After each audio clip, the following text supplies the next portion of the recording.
جو سلسلہ سیدنا آدم علیہ السلام سے سلسلہ نبوت چلا، وہ فخر آدم حضرت محمد رسول اللہ صلی اللہ علیہ وآلہ وسلم پر آ کر کے مکمل ہو گیا۔ بار بار بند کر اس سلسلہ نبوت کے آخری نبی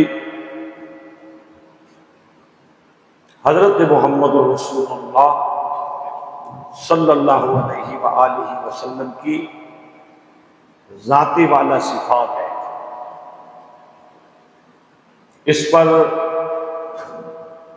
قرآن کی کئی آیات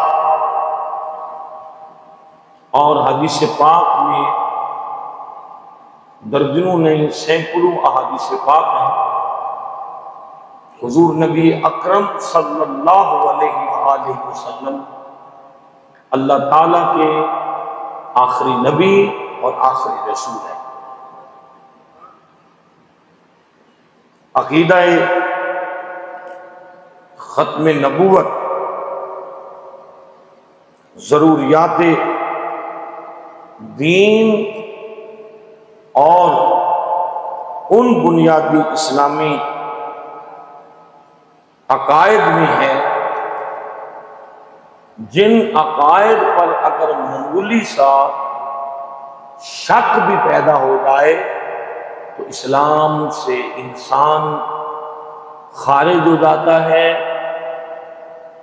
دائرہ اسلام سے نکل کر وہ دائرہ کفر کے اندر چلا جاتا ہے۔ ضروریات دین اور بنیادی عقائد ان میں سے ایک ضرورت دین اور بنیادی عقیدہ ختم نبوت ہے کہ جناب محمد رسول اللہ صلی اللہ علیہ وآلہ وسلم خاتم النبیین کو آخری نبی مانا جائے، اور عقیدہ ختم نبوت کا یہ تقاضا ہے کہ جس طرح حضور کو آخری نبی ماننا ضروری ہے، اسی طرح عقیدہ ختم نبوت کے منکر کو مرتد اور کافر ماننا ضروری ہے۔ پھر میں بات دہرا دیتا ہوں، جس طرح عقیدہ ختم نبوت میں جناب محمد مصطفیٰ صلی اللہ علیہ وآلہ وسلم کو آخری نبی ماننا ضروری ہے، اسی طرح حضور کے ختم نبوت کے منکر کو کافر اور مرتد ماننا ضروری ہے۔ صرف اس کے منکر کو نہیں، ہر وہ شخص جو اس عقیدے کا پرچار کرتا ہے یا پرچار کرنے والوں کی مدد اور معاونت کرتا ہے۔ امام الانبیاء تاجدار مدینہ صلی اللہ علیہ وآلہ وسلم پر جب دین مکمل ہو گیا اور قرآن آخری کتاب ٹھہری، قرآن مجید فرقان حمید کا آج تک صحیح باحفاظت ہونا عقیدہ ختم نبوت کی دلیل ہے۔ آپ کہیں وہ کس طرح؟ پہلے کتابیں آتی رہی اور وہ کتابیں بدلتی رہی، کتابیں بھی آتی رہی بدلتی رہی، ان کے اندر کمی آتی رہی، اور نبی کے وصال کے بعد ان امتوں نے اپنی مرضی کے مطابق ان کتب کے اندر، ان کتابوں کے اندر کچھ آیات کا اضافہ کر لیا اور کچھ آیات کو ان کتابوں کے اندر سے نکال دیا۔ کتابیں وہ بھی خدا کی تھی، مگر رب لم یزل یہ جانتا ہے کہ ان کتابوں کے بعد جس طرح تمام نبوت و رسالت کی صفات کے جامع جناب محمد رسول اللہ صلی اللہ علیہ وآلہ وسلم کو مبعوث فرمانا ہے، بھیجنا ہے، اسی طرح ان ساری کتابوں کی جامع الکتاب قرآن مجید فرقان حمید کو بھی اس محبوب پر میں نے نازل کرنا ہے۔ نبیوں میں میرے آقا آخری نبی ہیں، اور کتابوں میں اللہ کا کلام قرآن مجید فرقان حمید آخری کتاب۔ جس طرح اللہ رب العزت حضور کی ختم نبوت کی حفاظت فرما رہا ہے، اسی طرح اللہ رب العزت حضور پر نازل ہونے والی کتاب قرآن مجید کی حفاظت بھی فرما رہا ہے۔ دونوں کی حفاظت کا ذمہ اللہ نے خود لیا ہے۔ اور جس طرح کتاب کے متعلق اللہ رب العزت نے ارشاد فرمایا ذالک الکتاب لا ریب فیہ،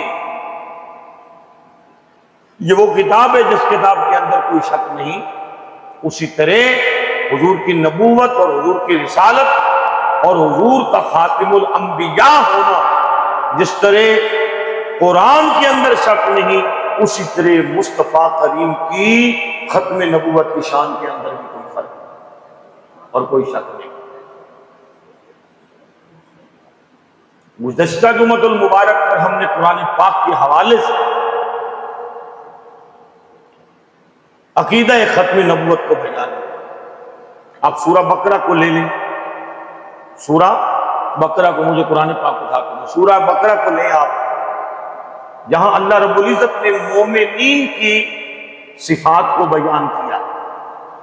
ابتدائی سورہ بقرہ ہے قرآن پاک کے اندر، اور اللہ رب العزت نے کوئی قرآن پاک اٹھا دو بغیر ترجمے والا، ترجمے والا، اللہ رب العزت نے قرآن مجید فرقان حمید کے اندر جہاں مومنین کی صفات کو بیان کیا ہے، ان بنیادی صفات کے ساتھ اللہ رب العزت نے عقیدہ ختم نبوت کو جوڑ کر بیان کیا۔ اس عقیدے کی نزاکت اور اس عقیدے کی ضرورت اتنی بڑی ہے کہ خلاق کائنات نے سورہ بقرہ کے آغاز کے اندر اس عقیدہ ختم نبوت کو بیان کیا۔ آپ کہیں گے وہ کس طرح؟ قرآن مجید فرقان حمید کو غور اور تدبر کے ساتھ پڑھا جائے تو قرآن مجید فرقان حمید جہاں علم کے، حکمت کے، دانائی کے موتی پیش کرتا ہے، وہاں عقیدے کے موتی بھی قرآن مجید پیش کرتا ہے۔ توجہ فرمائی، مومنین کی صفات بیان کی۔ الذین یؤمنون بالغیب، وہ غیب پر ایمان لاتے ہیں، یقیمون الصلاۃ، نماز کو قائم کرتے ہیں، ومما رزقناہم ینفقون، اللہ نے جو انہیں رزق دیا ہے اس میں سے خرچ کرتے ہیں۔ والذین یؤمنون بما انزل الیک وما انزل من قبلک، وہ ایمان لاتے ہیں اس پر، کس پر؟ وما بما انزل الیک، جو آپ پر نازل ہوا، جو آپ پر نازل ہوا، ایمان والے اس پر ایمان لاتے۔ وما انزل من قبلک، اور جو آپ سے پہلے نازل ہو چکا اس پر ایمان لاتے۔ بس ایمان یا تو اس پر لانا ہے جو حضور پر نازل ہو اور حضور پر، یا اس پر جو حضور سے پہلے آ چکے ہیں اور ان پر نازل ہو چکا ہے۔ قرآن نے فرمایا مومن وہ ہے جو آپ پر اور آپ پر نازل ہونے والی کتاب پر ایمان لاتا ہے، یا آپ سے وما انزل من قبل، جو آپ سے پہلے نازل ہو چکا اس پر ایمان لاتا ہے. یہ نہیں کہا وما انزل من بعد، جو آپ کے بعد نازل ہوگا اس پر ایمان لاتا ہے، کیونکہ آپ کے بعد نزول قرآن بھی ختم ہو گیا، قرآن کا نزول بھی مکمل ہو گیا اور نبوت بھی مکمل ہوگی. آپ کے بعد نہ کوئی کتاب ہے اور نہ ہی آپ کے بعد کوئی نبی.